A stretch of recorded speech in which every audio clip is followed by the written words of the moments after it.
mutnanaba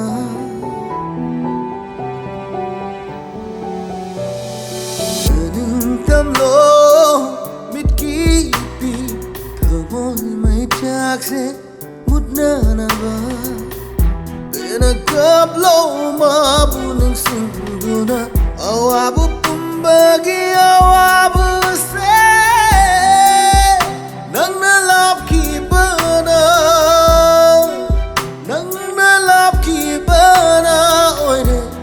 oire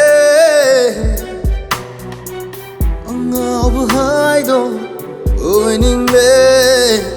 nang bukawa ngamnanaba Angaoba Haido Oiningle nang bukawa ngamnanaba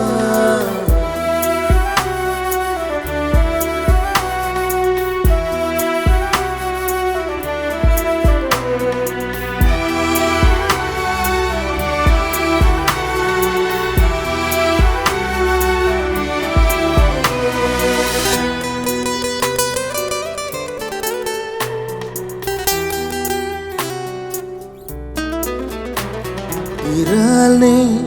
nang bunong siruba may chakse fangani kananong sirure kaina ni kidanang sina leblare thongchin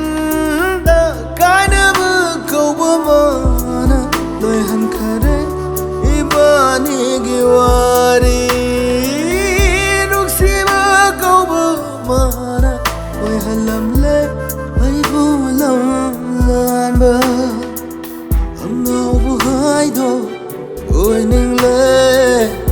nang bukawa ngamnanaba Angaoba Haido Oiningle nang bukawa ngamnanaba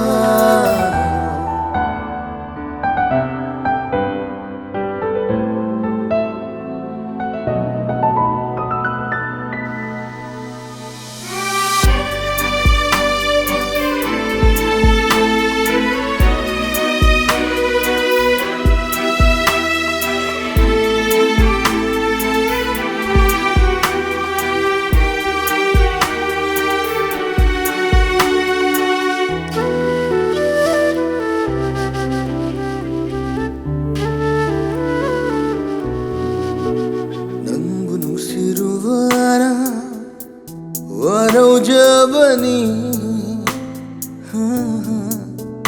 Nangu pamzarubana Khongbantabam Nangu nushirubana Warau jabani Nangu pamzarubana Khongbantabam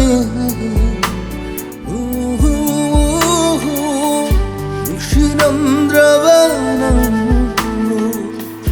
Warubasu Nairam Loi Khongbantabam Tamashira Oihal Lehorang Aigi Kai Naba Angaoba Haido Oiningle nang bukawa ngamnanaba Angaoba Haido